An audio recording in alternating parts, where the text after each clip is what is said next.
afternoon, everybody. How are we? Good to see all of you.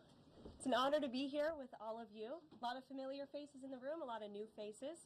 And President Trump is back, and the golden age of America has most definitely begun. The Senate has already confirmed 5 of President Trump's exceptional cabinet nominees: Secretary of State Marco Rubio, Defense Secretary Pete Hegseth, CIA Director John Ratcliffe, Homeland Security Secretary Kristi Noem, and Treasury Secretary Scott Bessent. It is imperative that the Senate continues to confirm the remainder of the president's well-qualified nominees as quickly as possible. As you have seen during the past week, President Trump is hard at work fulfilling the promises that he made to the American people on the campaign trail. Since taking the oath of office, President Trump has taken more than 300 executive actions, secured nearly $1 trillion in U.S. investments, deported illegal alien rapists, gang members, and suspected terrorists from our homeland, and restored common sense to the federal government. I want to take a moment to go through some of these extraordinary actions. On day 1, President Trump declared a national emergency at our southern border to end the 4-year-long invasion of illegal aliens under the previous administration. Additionally, President Trump signed an executive order to end catch and release and finish construction of his effective border wall. By using every lever of his federal power, President Trump has sent a loud and clear message to the entire world. America will no longer tolerate illegal immigration, and this president expects that every nation on this planet will cooperate with the repatriation of their citizens. As proven by this weekend, when President Trump swiftly directed his team to issue harsh and effective sanctions and tariffs on the Colombian government, upon hearing they were denied a U.S. military aircraft full of their own citizens who were deported by this administration. Within hours, the Colombian government agreed to all of President Trump's demands, proving America is once again respected on the world stage. So, to foreign nationals who are thinking about trying to illegally enter the United States, think again. Under this president, you will be detained and you will be deported. Every day, Americans are safer because of the violent criminals that President Trump's administration is removing from our communities. On January 23rd, ICE New York arrested a Turkish national for entry without inspection who is a known or suspected terrorist. On January 23rd, ICE San Francisco arrested a citizen of Mexico unlawfully present in the United States who has been convicted of continuous sexual abuse of a child aged 14 years or younger. ICE St. Paul has arrested a citizen of Honduras who was convicted of 4th-degree criminal sexual conduct with a minor. ICE Buffalo arrested a citizen of Ecuador who has been convicted of rape. ICE Boston arrested a citizen of the Dominican Republic who has a criminal conviction for 2nd-degree murder. This criminal was convicted of murder for beating his pregnant wife to death in front of her 5-year-old son. And ICE St. Paul also arrested a citizen of Mexico who was convicted of possessing pornographic material of a minor on a work computer. These are the heinous individuals that this administration is removing from American communities every single day. You say restore U.S. dominance. Is there a fear that the U.S. either is fallen or has fallen behind? And how would the president make sure the U.S. stays ahead? No, the president is confident that we will restore American dominance in AI. Yeah, so Caroline, first off, thank you to you and President Trump for actually giving voices to new media outlets that represent millions and millions of Americans. The thing I would add, I've got a 2-part question for you. The first is just can you expand upon what steps the White House is going to take to bring more voices, not less, which is what our founder, Andrew Breitbart, believed in, into this room where they rightly belong? Yeah. Absolutely. And as I said in my opening statement, Matt, it is a priority of this White House to honor the First Amendment. And it is a fact that Americans are consuming their news media from various different platforms, especially young people. And as the youngest press secretary in history, thanks to President Trump, I take great pride in opening up this room to new media voices to share the president's message with as many Americans as possible. In doing so, number one, we will ensure that outlets like yours, Axios and Breitbart, which are widely respected and viewed outlets, have an actual seat in this room every day. We also, again, encourage anybody in this country, whether you are a TikTok content creator, a blogger, a podcaster, if you are producing legitimate news content, no matter the medium, you will be allowed to apply for press credentials to this White House. And as I said earlier, our new media website is whitehouse.gov/new media. And so we encourage people to apply. Again, as long as you are creating news-related content of the day and you're a legitimate independent journalist, you're welcome to cover this White House. And secondly, Caroline, you said you laid out several of the actions that President Trump has taken. Obviously, it's a stark contrast to the previous administration of breakneck speed from President Trump. Can we expect that pace to continue as the first 100 days moves along here and beyond that? Absolutely. There's no doubt President Trump has always been the hardest working man in politics. I think that's been proven over the past week. This president has again signed more than 300 executive orders. He's taken historic action. I gaggled aboard Air Force One to mark the first 100 days of this administration, 4 p.m. last Friday, or first 100 hours rather. And this president did more in the first 100 hours than the previous president did in the first 100 days. So President Trump, I think you can all expect for him to continue to work at this breakneck speed, so I hope you're all ready to work very hard. I know that we are. Zeke Miller.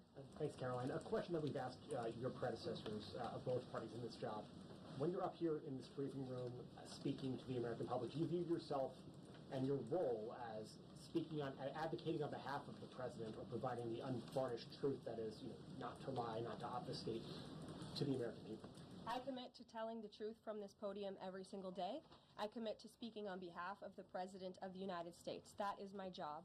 And I will say it's very easy to speak truth from this podium when you have a president who is implementing policies that are wildly popular with the American people, and that's exactly what this administration is doing. It's correcting the lies and the wrongs of the past 4 years, many of the lies that have been told to your faces in this very briefing room. I will not do that. But since you brought up truth, Zeke, I would like to point out, while I vowed to provide the truth from this podium, we ask that all of you in this room hold yourselves to that same standard. We know for a fact there have been lies that have been pushed by many legacy media outlets in this country about this president, about his family, and we will not accept that. We will call you out when we feel that your reporting is wrong or there is misinformation about this White House. So, yes, I will hold myself to the truth, and I expect everyone in this room to do the same. And Caroline, just on a substantive question, yesterday the White House Office of Management and Budget directed across the board freeze the subsidies for individual assistance, we understand, to federal grants. It's caused a lot of confusion around the country among Head Start providers, among providers services to homeless veterans, Medicaid providers, states saying they're having trouble accessing the portal. Could you help us clear up some of the confusion, give some certainty to folks, and also how does that uncertainty service the president's voters? Well, I think there's only uncertainty in this room amongst the media. There's no uncertainty in this building. So let me provide the certainty and the clarity that all of you need. This is not a blanket pause on federal assistance and grant programs from the Trump administration. Individual assistance, that includes, I'm not naming everything that's included, but just to give you a few examples, Social Security benefits, Medicare benefits, food stamps, welfare benefits, assistance that is going directly to individuals will not be impacted by this pause. And I want to make that very clear to any Americans who are watching at home who may be a little bit confused about some of the media reporting. This administration, if you are receiving individual assistance from the federal government, you will still continue to receive that. However, it is the responsibility of this president and this administration to be good stewards of taxpayer dollars. That is something that President Trump campaigned on. That's why he has launched DOGE, the Department of Government Efficiency, who is working alongside OMB. And that's why OMB sent out this memo last night, because the president signed an executive order directing OMB to do just this. And the reason for this is to ensure that every penny that is going out the door is not conflicting with the executive orders and actions that this president has taken.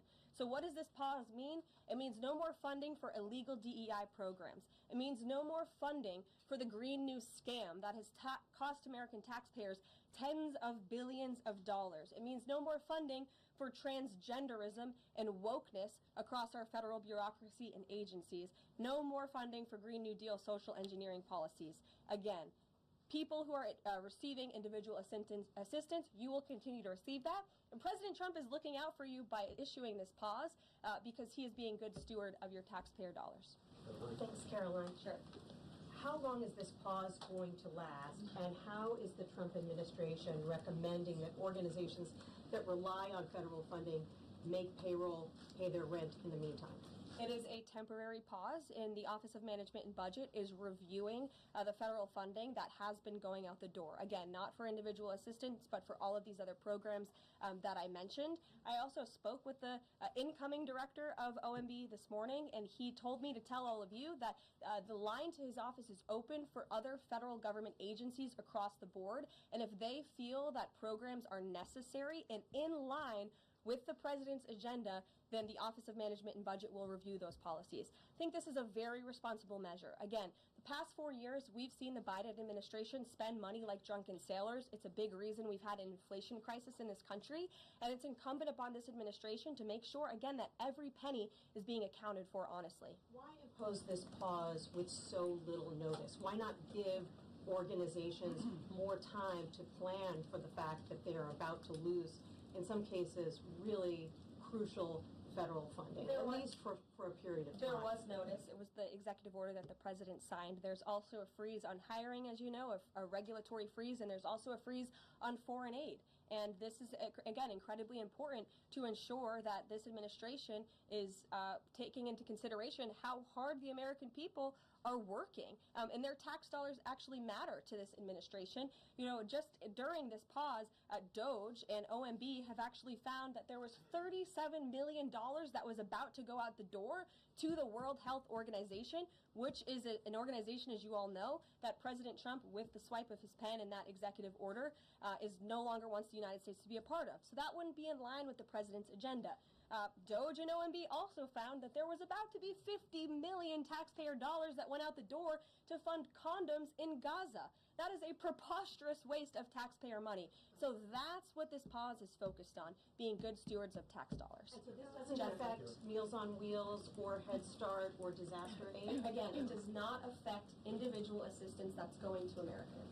To follow up on Nancy, do you think there will be a list of who is affected and how much money is affected? How will these contractors and organizations know if they are actually having their funding frozen? And then secondly, if you're willing, can you just clarify, is the end goal of this to essentially challenge Congress or to prove that the president can withhold federal funding? In other words, is this an attempt to pick a fight to prove that he can do this? No, absolutely not. As it says right here in the memo, which I have, and I'd encourage all of you to read it, it says the American people elected President Trump to be the president of the United States and gave him a mandate to increase the impact of every federal dollar. This memo requires federal agencies to identify and review all federal financial assistance programs and supporting activities consistent with the president's policies and requirements. The American people gave President Trump an overwhelming mandate on November 5th, and he's just trying to ensure that the tax money going out the door in this very bankrupt city actually aligns with the will and the priorities of the American people. So will there be a Ryan Glenn. Yes. Welcome. You look great. You're doing a great job. You talked about transparency, and some of us in this room know how just transparent President Trump has been the last 5 or 6 years. I think you'll do the same. My question is, do you think this latest incident with the president of Colombia is indicative of the global, powerful respect they have for President Trump moving forward, not only to engage in economic diplomacy with these countries, but also world peace? Absolutely. I'll echo the answer that the president gave on Air Force One last night when he was asked a very similar question. The screen is by one of lying your to you. colleagues It's in not the going to media. start soon. This signifies peace through strength is back. And this president will not. I lied. It's never going to start. I'm just going to play video after video of just nonsense. Well, this isn't nonsense, but the next one's gonna be fucking brain rot. What's a good word for like a lot? Anyway.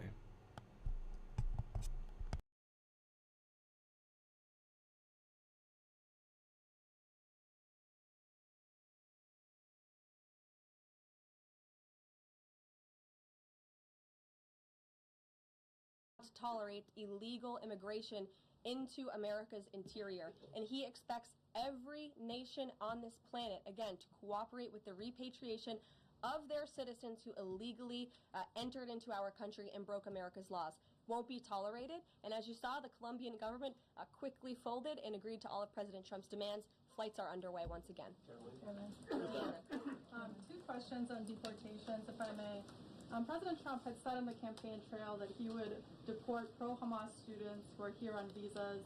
And on his first day in office, he signed an executive order that said, quote, the U.S. must ensure that admitted aliens and aliens otherwise already present in the U.S. do not bear hostile attitudes towards the citizens, culture, government, institutions, or founding principles. So should we take this executive order as Trump saying he would be open to deporting those students who are here on visas but, hold pro-Hamas sympathies? The president is open to deporting individuals who have broken our nation's immigration laws. So if they are here illegally, then certainly he is open to deporting them. And that's what this administration is hard at work at doing. We receive data from DHS and from ICE every single day. From what we hear on the ground, ICE agents are feeling incredibly empowered right now because they actually have a leader in this building who is supporting them in doing their jobs that they were hired to do, which is to detain, arrest, and deport illegal criminals who have invaded our nation's borders over the past 4 years. That's what the president is committed to seeing. Peter.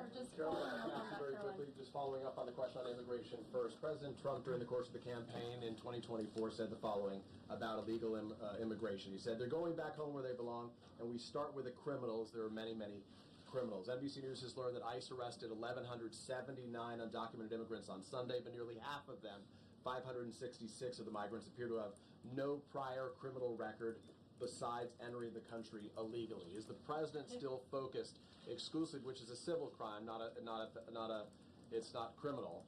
It's federal crime. So I'm asking though, he said he was going to focus on those violent offenders first. So is violent offenders no longer the predicate for these people to be deported? The president has said countless times on the campaign trail, I've been with him at the rallies, I know you've been there covering them too, Peter, that he is focused on launching the largest mass deportation operation in American history of illegal criminals. And if you are an individual, a foreign national, who illegally enters the United States of America, you are, by definition, a criminal. And so therefore, you are subject to deportation. I apologize for interrupting. So to be clear, it's not violent criminals do not receive precedence in terms of the deportations taking place. The president has also said two things can be true at the same time. We want to deport illegal criminals, illegal immigrants from this country, but the president has said that, of course, the illegal criminal drug dealers, the rapists, the murderers, the individuals who have committed heinous acts on the interior of our country and who have terrorized law-abiding American citizens, absolutely, those should be the priority of ICE, but that doesn't mean that the other illegal criminals who entered our nation's borders are off the table. Understood. Then let me ask you a separate question about the confusion that still exists across the country right now as it relates to the freeze or the pause as it's described. President Trump, of course, ran one of the key policy items was that he was going to lower prices, lower the cost of everything from groceries, as he often said. But in many of the cases, it would seem that some of these moves could raise prices for real Americans on everything from low-income heating, that program, child care programs.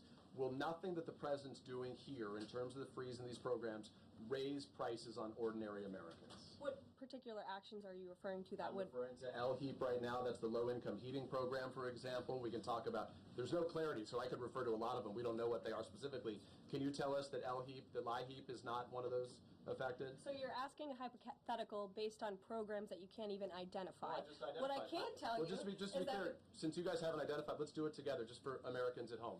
Medicaid, is that affected? I gave you a list of examples: Social Security, Medicare, welfare benefits, food stamps that will not be impacted by this federal pause. I can get you the full list after this briefing from the Office of Management and Budget.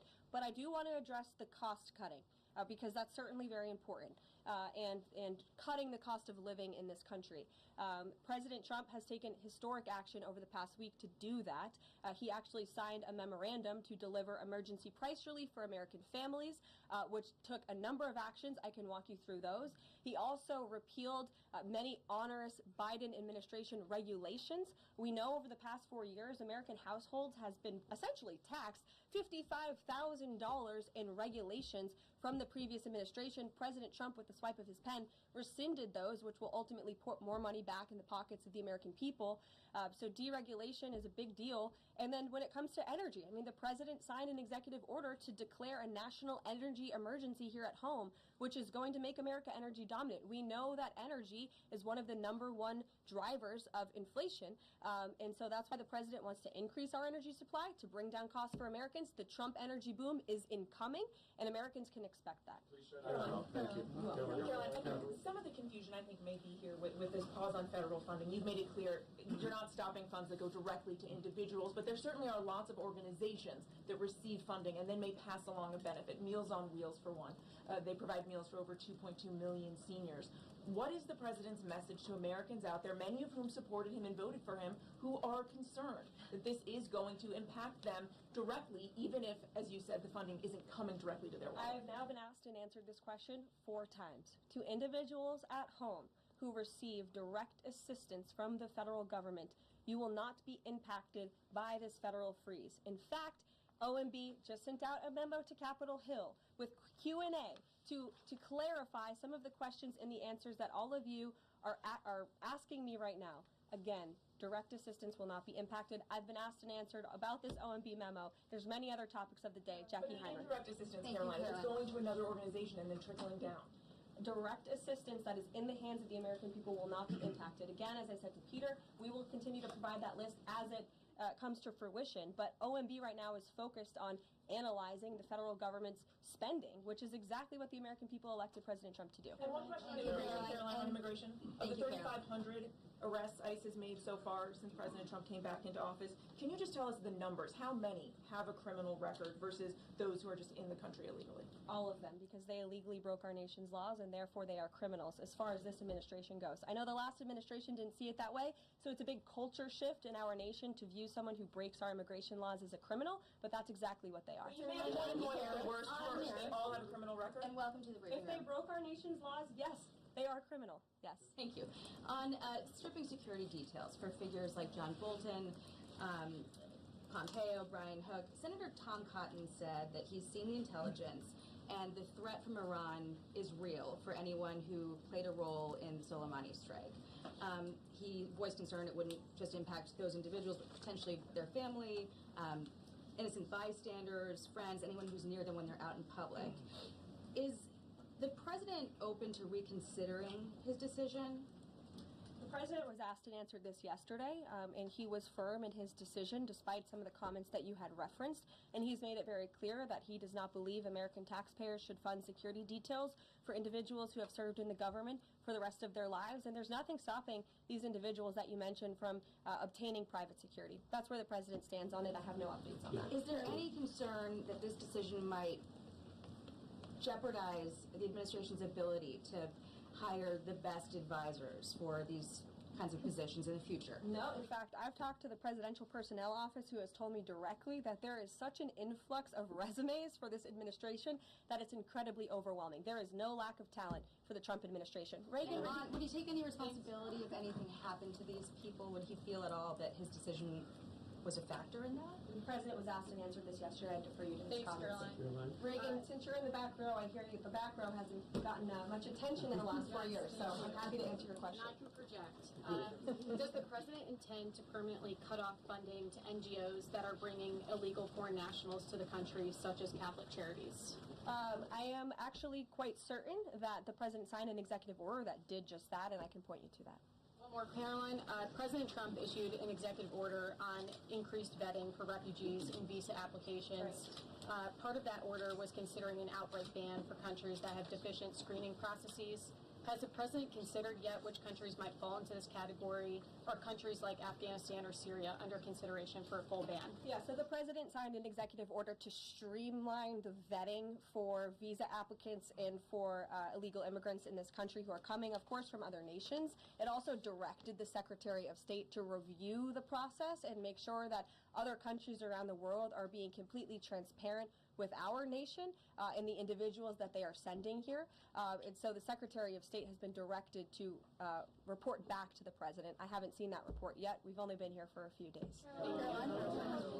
One on the freeze in federal funding. Who advised the president on the legality of telling government agencies that they don't have to spend money that was already appropriated by Congress? Well, as the OMB memo states, this is certainly within the confines of the law. So White House counsel's office believes that this is within the president's power to do it, and therefore he's doing it. Okay, so they disagree with lawmakers who say that they don't have the power to freeze this funding. Again, I would point you to the language in the memo that clearly states this is within the law.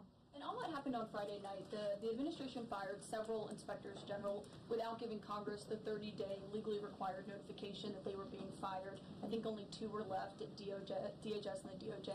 And then yesterday we saw several prosecutors, I believe 12, fired from the Justice Department who worked on the investigations into the president.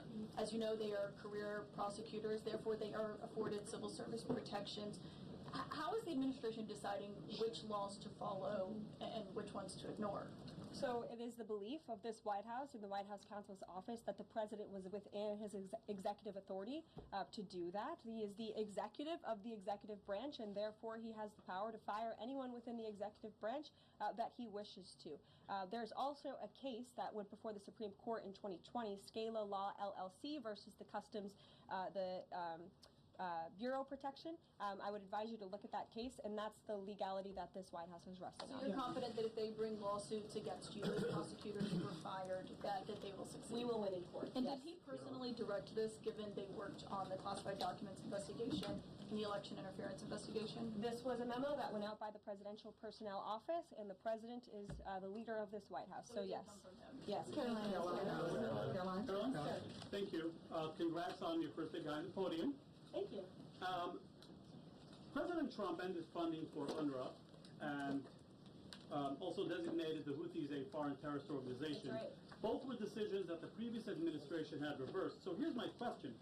Will there be an investigation into who gave the previous administration this terrible advice? Well, that's a very good point. I haven't heard discussions about such an investigation, but it wouldn't be a bad idea considering that the Houthis certainly are terrorists. They have launched attacks on U.S. naval ships across this world, and so I think it was a very wise move by this administration to redesignate them as a terrorist group, because they are, and I think it was a foolish decision by the previous administration to do so. As for an investigation, I'm not sure about that, but it's not a bad idea. Thank you for the question. I appreciate it. Can you give us an update on the president's plans for his tariff agenda? He spoke a lot about this yesterday, and there's a couple of dates coming up that he's spoken to. Number one, February 1st, he's alluded to both the potential for tariffs for Canada and Mexico, but also China to take effect on those days. What's he thinking about that?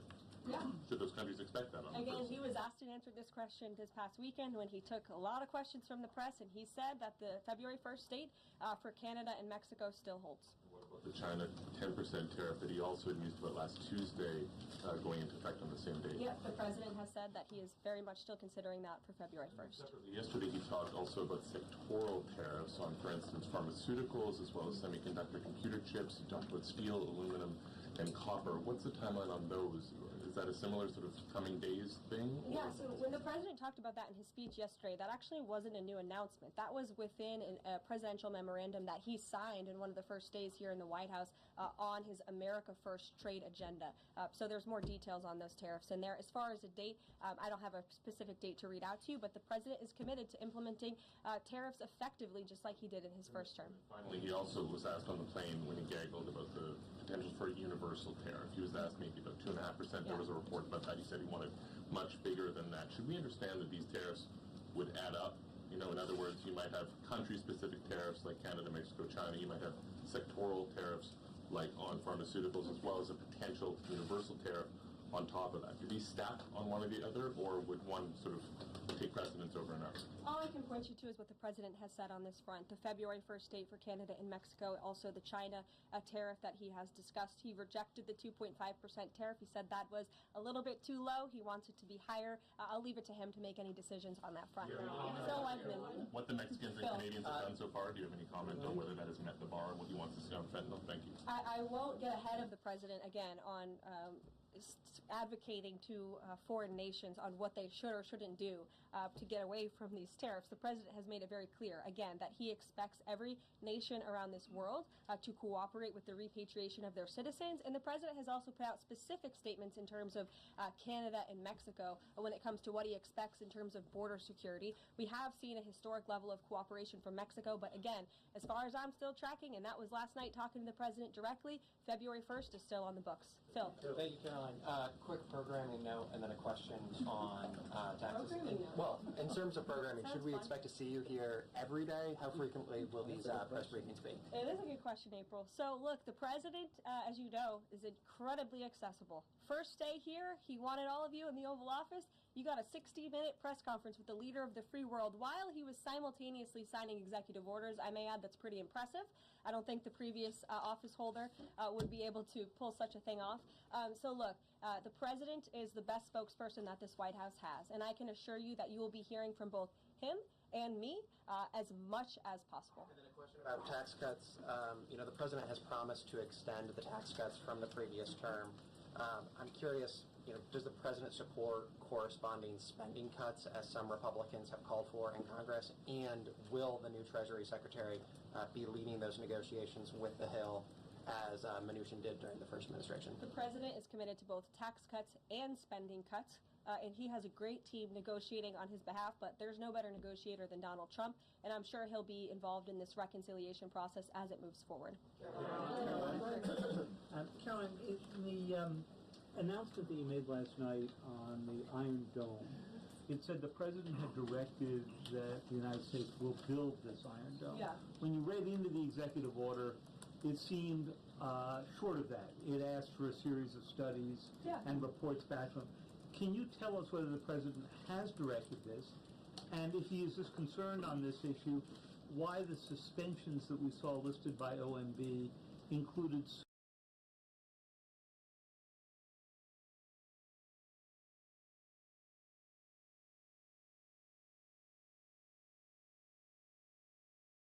so many different nuclear programs, non-proliferation programs, programs to blend down nuclear weapons, and so forth? First of all, when it comes to the Iron Dome, the executive order directed the implementation of an Iron Dome. It also, as you said, kind of directed research and studies to see if or how the United States can go about doing this, particularly the Department of Defense. When it comes to the other question that you asked about those specific programs, again, I would say this is not a ban. This is a temporary pause and a freeze to ensure that all of the money going out from Washington, D.C. is in line with the president's agenda. And as the